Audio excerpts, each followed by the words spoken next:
Hi, Alicia.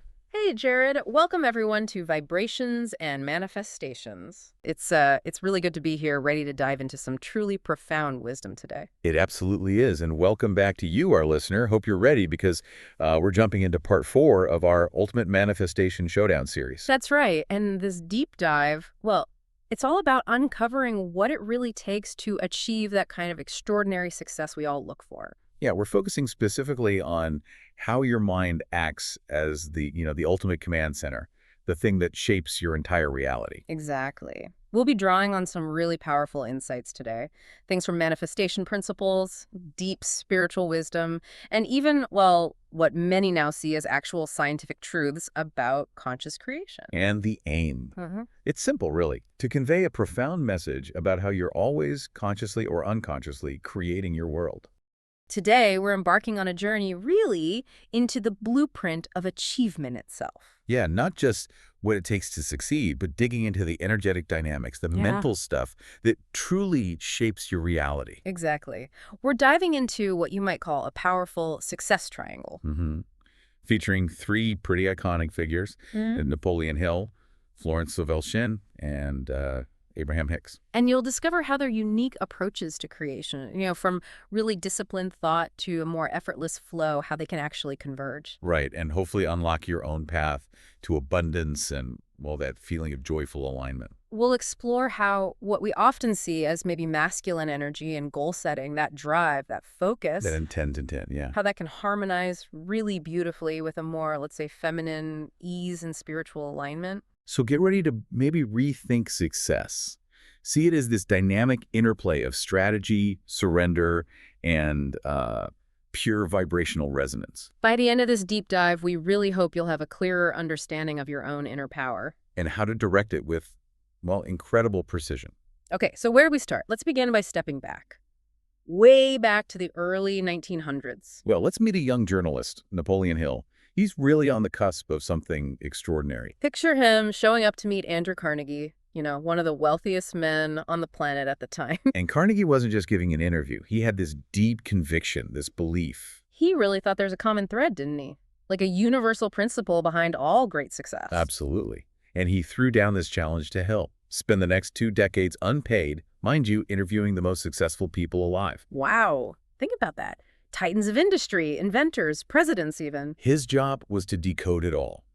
Not just their actions, but their whole mental game, their beliefs, fears, how they visualize things. The whole mental blueprint of success.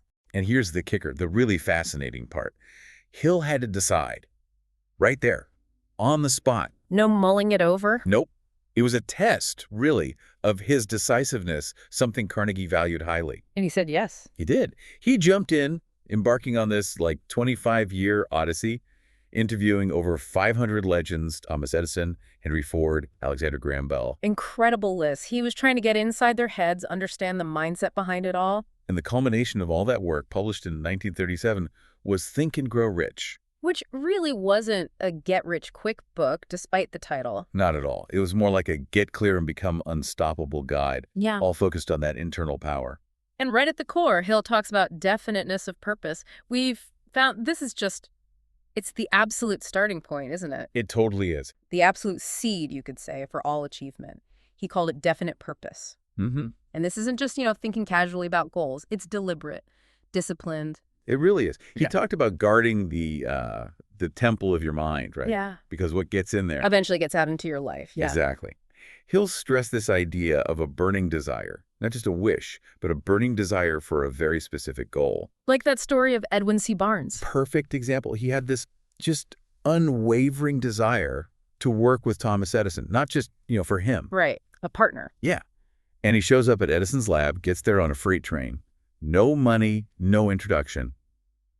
Just this incredibly clear aim. Wow. And he basically refused to leave until he made it happen. He wouldn't be defeated. Eventually, he did become Edison's partner. That's persistence. It's that obsessive focus, that unwavering aim. It wasn't just casual wanting. That kind of focus, it really seems to unlock potential, doesn't it? Something a lot of us maybe miss when we're just setting goals casually. For sure. And doesn't that lead us straight into faith? Which, for Hill, it wasn't just a religious thing, was it? Not at all. No. For Hill, faith is a state of mind, something you can actually induce or build through autosuggestion. How does that work? Well, you actively manufacture it through what you say, what you feel, what you repeat to yourself. He called it the master chemistry of the mind. Master chemistry. Yeah, because it gives life. It gives power to your thought impulses. It's really about convincing your subconscious mind that what you desire is already real, like it's already happened. Okay, when you put it like that, definite purpose, absolute faith, burning emotion, it sounds incredibly similar to what people now call the law of attraction. How close was Hill to that idea? Oh, very close. He talked about sending a clear signal out to what he termed infinite intelligence. Infinite intelligence, his term for like the universe or universal True knowledge. stuff, yeah. A universal source of knowledge, intuition, wisdom. He saw it like tuning your mind like a radio to a specific frequency. Yeah. The wealth frequency even. And in Hill's view, this wasn't just wishful thinking. It was the operation of a universal law. Your dominant thoughts, especially when charged up with emotion, they attract corresponding realities back to you. And then there's autosuggestion and imagination, which seem deeply connected in his work. Absolutely connected. He saw imagination as the workshop of the mind. The workshop where plans get made. Exactly. And he broke it down into two forms. First, there's what he calls synthetic imagination. Synthetic meaning? Meaning you combine existing ideas, existing facts, but in new ways.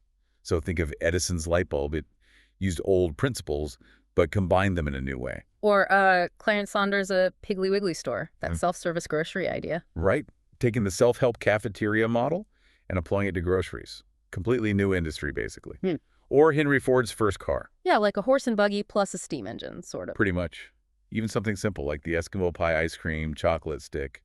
New combination. Okay, so taking known things and mixing them up. Got it. What's the other type? The other is creative imagination. Now, this one, Hill said, operates through the sixth sense. Sixth sense. Yeah.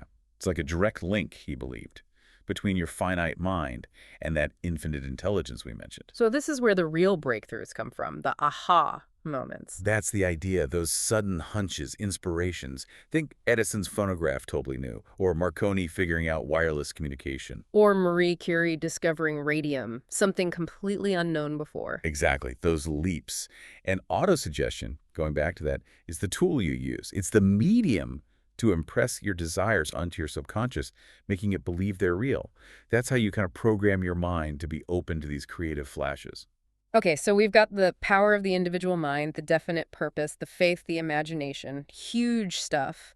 But Hill didn't stop there, did he? He talked about combining forces. Right, that's where the Mastermind Alliance comes in. And this is crucial. So what makes a mastermind different from just, having a good team? It's profoundly more, according to Hill. He defined it as coordinating knowledge and effort, two or more people, but critically, in a spirit of harmony. Harmony is key. Absolutely key. Yeah. For a definite purpose. And here's the revolutionary part.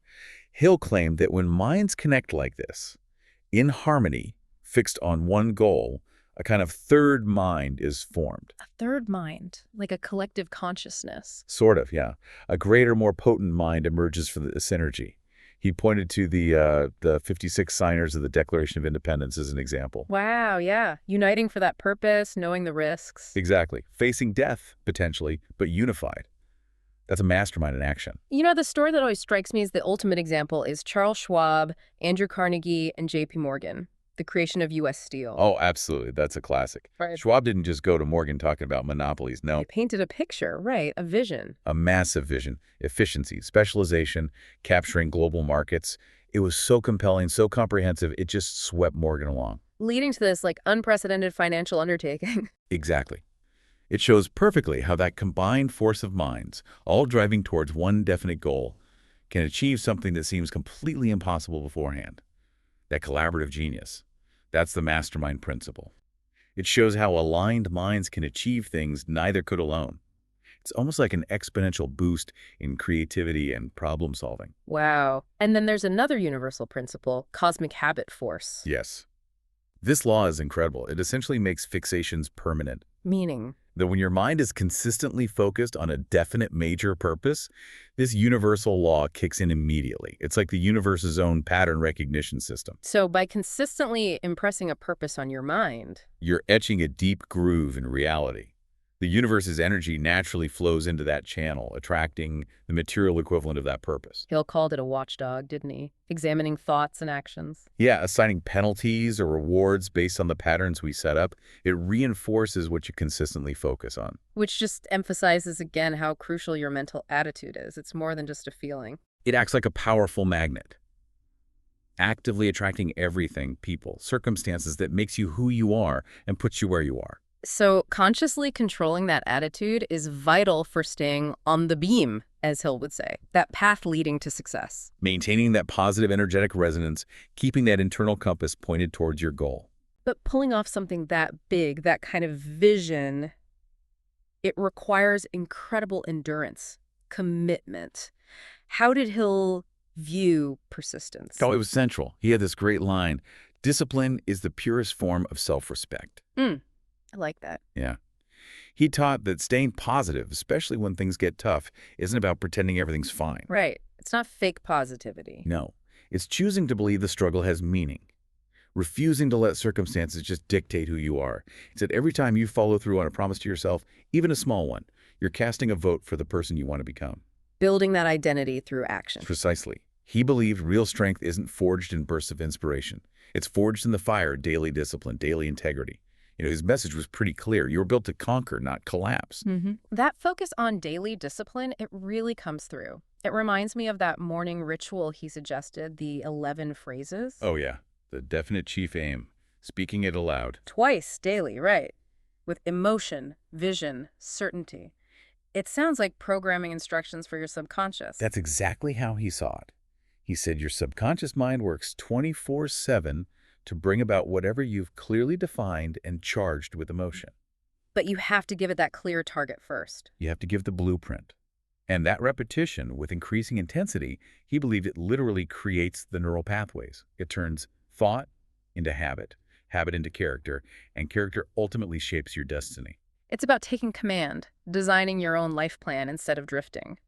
And closely tied to that discipline is another core idea, the habit of going the extra mile. Going the extra mile. It sounds simple, but what did he mean specifically? It wasn't just about working harder. It was about rendering more service and better service than people expect. And crucially, doing it with a positive mental attitude. The attitude component. Yes. He even had a formula. QQMA, quality, quantity, and that positive mental attitude. Okay, QQMA. So what's the payoff? What does doing that actually bring you, according to Hill? Well, several things. First, it gets you noticed, Yeah. right? Favorable attention from people who can open doors, offer promotions. No, it's not. Second, he believed it taps into a natural law of increasing returns. Basically, the value you put out comes back multiplied. Interesting. Like compound interest for effort. Kinda, yeah. Third, it makes you indispensable, or at least more indispensable. You become someone your organization or clients really value, putting you in a stronger position. So you can almost write your own ticket, eventually. That was the idea. It helps you excel because you're constantly pushing yourself to improve. And practically speaking, if you work for someone else, it gives you an edge if layoffs happen. Hill even mentioned his own private secretaries. He said the ones who really embrace this habit, they always promoted themselves into better paying jobs, often somewhere else within about a year. Wow. So it's about actively creating your own opportunities, your own breaks. Exactly. You're not just waiting for luck. You're stacking the odds in your favor. Which leads us right into maintaining that positive mental attitude and accurate thinking. These seem crucial. Absolutely fundamental. Hill hammered this home. Your mental attitude is the one thing over which you have complete, absolute control. Everything else might fluctuate, but that's yours. That's empowering. It is. And he believes success isn't accidental. It has to be planned, earned in advance, starting with that attitude. He also warned about what he called the unholy trio. The unholy trio sounds ominous. Indecision, doubt, and fear. He said they creep in, they germinate, they grow, often without you even noticing. Until they take root. Right. So combating them requires daily mental training. Like your life depends on it. Because, well, he argued it does. And part of that training is accurate thinking. What did that entail? A key part was learning to separate facts from mere opinions, especially biased ones or just hearsay. Discerning truth from noise. Yeah. Which is harder than ever today, maybe. For sure. He used President Woodrow Wilson as an example. Someone asked Wilson about the effects of World War I, and Wilson apparently said something like, "I can't answer. I don't have the facts to base an opinion on." Wow. That's discipline, sticking to what's known. Exactly. That's the mindset, separating solid facts from speculation, from prejudice, from fear-based thinking. Okay. Now, we have to touch on one of Hill's more, let's say, controversial ideas today. Sex transmutation. Ah, yes. That one definitely raises eyebrows now. It sounds pretty out there. What was he actually getting at? And does it hold any water now? Well, his observation was straightforward. The desire for sexual expression is probably the most powerful human emotion. The drive is immense. Okay, most would agree with that. So his concept of sex transmutation wasn't about suppression. That's important. It was about channeling that incredibly potent energy Channeling it. How? Into what? into other constructive pursuits. He listed things like literature, art, industry, building wealth. He saw that this energy produces, keenness of imagination, courage, willpower, persistence, creativity. So taking that raw power and redirecting it. Exactly. Redirecting it intelligently. He talked about raising the vibrations of thought, his term, to a higher pitch, making the creative imagination more receptive to new ideas. He actually claimed that many highly successful men of great achievement were often highly sexed individuals. But the key was, they learned to redirect that drive into their work. And that's what made them geniuses in their field. That was his argument, that they were stimulating their minds using this powerful internal energy source. He even suggested that highly sexed men could be the best salesmen. Oh, really? Why? Because of personal magnetism, which he basically equated with harnessed sex energy. He saw it as a virtue, but only if used intelligently, with discrimination. So it's a mechanism, in his view, for boosting creativity and drive, not suppression, but redirection. So bringing this all together, what does it mean for us now? It seems so clear that Hill's work was like the blueprint for so many modern self-help figures. Oh, absolutely. Undeniably. Think and Grow Rich really laid the groundwork for people like Jerry Hicks and Tony Robbins, Bob Proctor. So many trace back to Hill. That famous quote, "Whatever the mind can conceive and believe, it can achieve." That's pure Hill. Pure Hill. It was basically the seed for what we now call manifestation. Jerry Hicks himself apparently had Think and Grow Rich right there on his bookshelf, saw it as his first real doorway into thinking about intentional thought, kind of a bridge to the metaphysical. It's almost like Hill set down the initial tracks with that strong focus on, you could say, masculine energy. The clarity, the decision, the purpose, the momentum. Yeah. So Hill gives us this rigorous mental blueprint. But what happens when we bring in a different kind of energy? Maybe something more intuitive. Which brings us perfectly to Florence Scovel Shinn, a real pioneer. Right. A metaphysical illustrator turned teacher. Her book, The Game of Life and How to Play It, actually came out a decade before Hill's. And her approach was different. More fluid, maybe. Definitely more intuitive. She really emphasized the power of the spoken word, declaring it with absolute conviction. And trusting intuition. Divine timing. Yes, trusting the universe to orchestrate things. And crucially, surrendering to spiritual law. Understanding these universal laws are always working and learning to yield to them. It's such a fascinating, energetic contrast to Hill, isn't it? It really is. Where Hill might say, discipline your thoughts, Shinn might guide you to, well, speak your word and step back. Allow for that divine unfolding. Exactly. Her energy embodies trust, grace, beauty.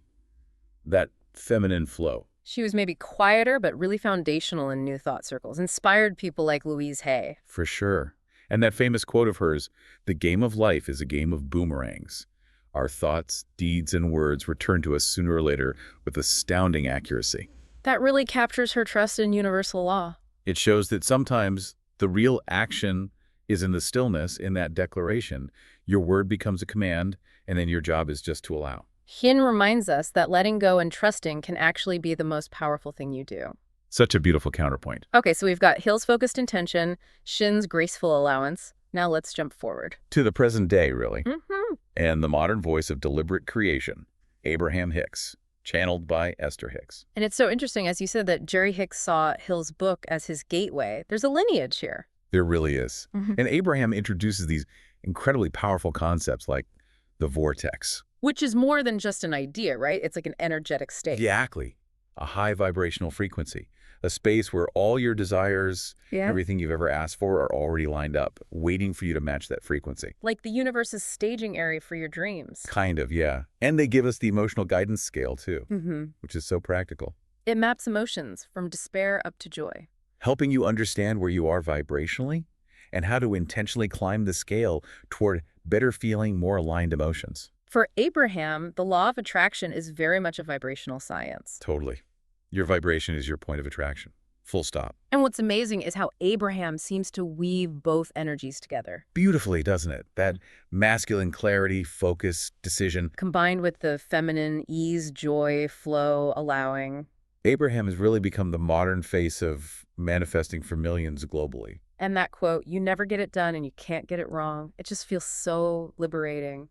It really does. It makes creation feel accessible, maybe even exciting. They really seem to bridge that gap between focused intent and joyful allowing. Okay, so we have these three giants. How do they actually fit together for someone listening? Well, you can see them forming this really complete dynamic picture for success. It's helpful to maybe break down their approaches side by side. Okay, so if we look at their core energy, Napoleon Hill feels very masculine, right? Thought, discipline, willpower, action. Yeah, that grind to grow Mm. kind of feel, some might say. Then Florence Scovel Shinn, pure feminine. Trust, grace, flow, intuition. And Abraham Hicks. They feel like this beautiful harmonization. You get the clarity and focus, plus the ease, joy, and allowing. And their strategies are different too. Hill is all about thought control plus action, definite purpose, persistence, autosuggestion. Whereas Shinn focuses on the spoken word and intuition. Spiritual decree, divine timing, surrender. And Abraham. It's all about the vibe, the emotion. Right, using that emotional guidance scale to deliberately tune your vibration. Get into alignment. Even their ultimate goals seem slightly different, though related. Hill is focused on success, wealth, achievement through mental mastery. Shinn aims more for harmony, right action, living by spiritual law. And Abraham Hicks is really about joyful alignment, allowing well-being and desires to just flow in. So maybe think of it like this. Hill builds the solid foundation, the mental structure, the blueprint. Okay. Then Shinn adds the intuitive artistry, the divine design, shows you how to speak your truth and trust the process. Exactly. And then Abraham comes along and sort of upgrades the whole system with vibrational intelligence, helping you fine-tune your emotional state for effortless attraction. The really cool thing is you don't have to choose just one, do you? Not at all. You're absolutely invited to blend what resonates with you.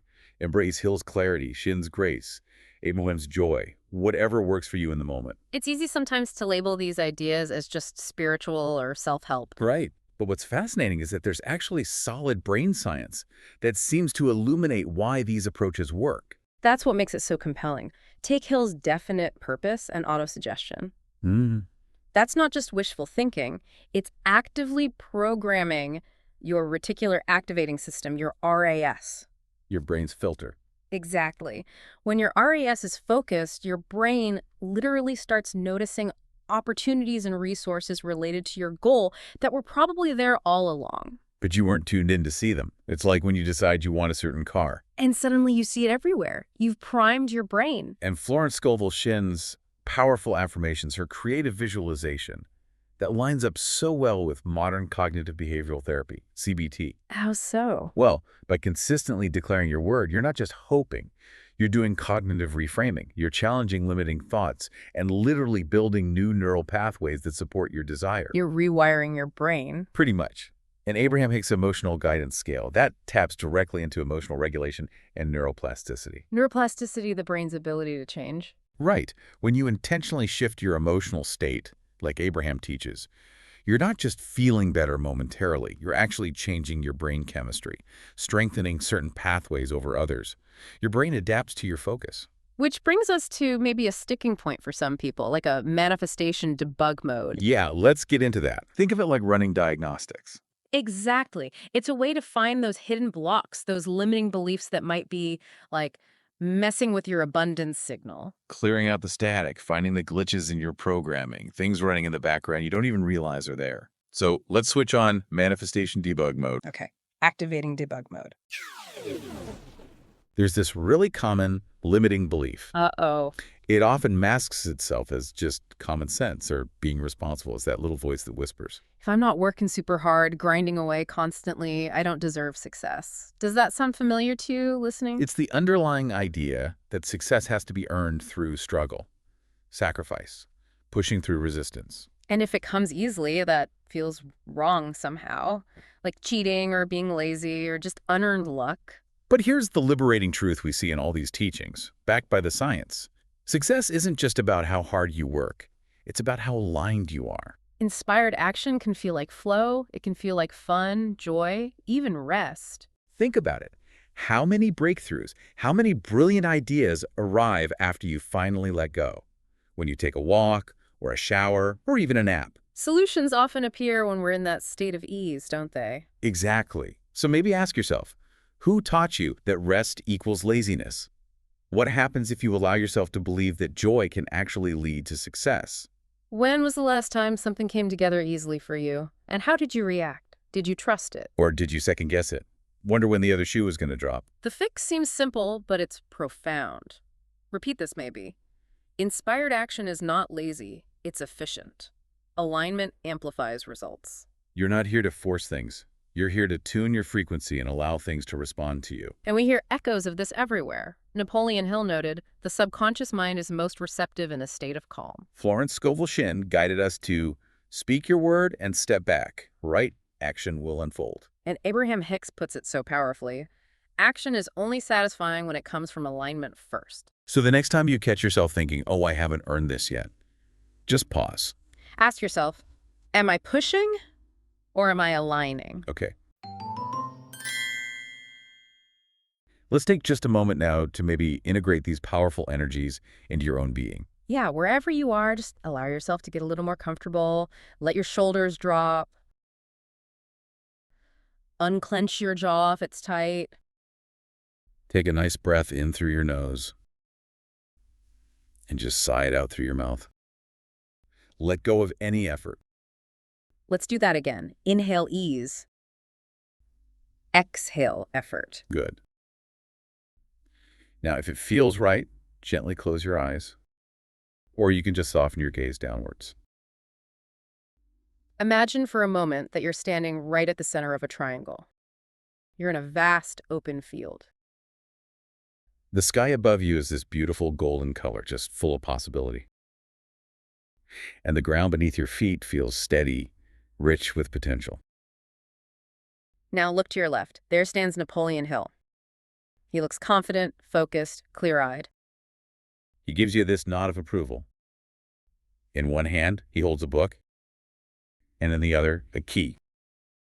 He represents your definiteness of purpose. He's grounding your intentions. Feel him reminding you, you are allowed to want what you want. And you're allowed to go all in. Now, turn to your right. Florence Scovel Shinn. Poised, graceful, with this soft smile that seems to understand everything. She holds a paintbrush, and it's dipped in shimmering light. She represents your divine knowing, your ability to speak your truth and trust that the universe is already responding. Feel her calming your heart. And now look ahead of you. There's this presence glowing with vibrant, playful energy. That's Abraham Hicks. Radiating joy, maybe even laughter. They seem to be spinning this beautiful golden vortex in the air between their hands. And they're gently encouraging you to tune in to how it feels, not just how it looks. Feel Abraham lifting your vibe. Just feel all three energies supporting you. Hill grounds your intention, Shinn calms your heart, Abraham lifts your vibe. Take a deep breath and just feel them harmonizing right inside you. You are focused. You are aligned. And you are free. You're clear in your desires. You're open to right action unfolding. And you're fully tuned in to the frequency of your success. Maybe repeat quietly, just in your mind. My desires are valid. My alignment is powerful. My success is inevitable. And again, I allow inspired action to guide me. I trust joy. I trust flow. I trust me. Just imagine a gentle breeze swirling around you now, carrying the sense of calm confidence. You feel yourself in motion, but without any strain. Attracting without chasing. Receiving without resistance. Just breathe that feeling in. Let it settle right into your body, into your cells. And when you feel ready, just gently, slowly, bring your awareness back to the room around you. Maybe wiggle your fingers and toes. Perhaps place a hand over your heart, just acknowledging yourself for taking this time today. Wow, what an incredible deep dive into that blueprint of success. And remember, the key takeaway really is you don't have to pick just one path. Absolutely. You're allowed to blend what works for you, what feels right in the moment. Some days you might need that fiery focus of hell. Other days, maybe the intuitive, trusting flow of Shin. And other times, it's all about getting into that pure vibrational alignment that Abraham talks about. These principles, they feel timeless, don't they? Rooted in wisdom, but also resonating with modern understanding. They really remind you that your mind, it truly is the command center for your whole life. Yeah, you are this broadcasting and receiving station for thought vibrations and that fertile soil of your subconscious mind. It's ready and waiting to grow whatever seeds you choose to plant there. So pulling this together, it means we learn not just to program our own minds, But also to leverage collective intelligence through things like mastermind groups. and to harness these immutable universal laws like cosmic habit force to actually manifest what we desire. It's a really comprehensive, multi-layered approach. Inner power meeting universal principles. So by now, you hopefully understand deep down that your mind is truly your greatest asset. It absolutely is. It's the command center shaping your reality, capable of attracting wealth, health, happiness, Yeah. often far beyond what you initially thought possible. Every fortune, every single breakthrough, every great achievement throughout history started as a thought. A definite purpose, backed by that unshakable faith, disciplined action, vivid imagination, and just relentless persistence. That's not just theory. That's the formula laid bare. And remember, you have absolute control over one thing, your thoughts. You possess the inherent power to plant seeds of strength, purpose, belief. Watering them daily with conviction. And the universe, well, it must respond to those new commands. That's the vibrational truth of it. So the choice, the profound choice, is always yours. You can allow others to program your mind for their purposes. Or you can take conscious command. Yeah. Boldly create the life you desire. The power is entirely within you. So we'll leave you with maybe a provocative thought to chew on. What would you achieve if you truly, absolutely decided that quitting was just off the table? If your spirit became completely bulletproof? Think about that. We know you've got this. Remember, you are a powerful creator. Embrace that power and watch your life transform. Thank you so much for joining us for this incredible journey of exploration. We'll see you next time on Vibrations and Manifestations.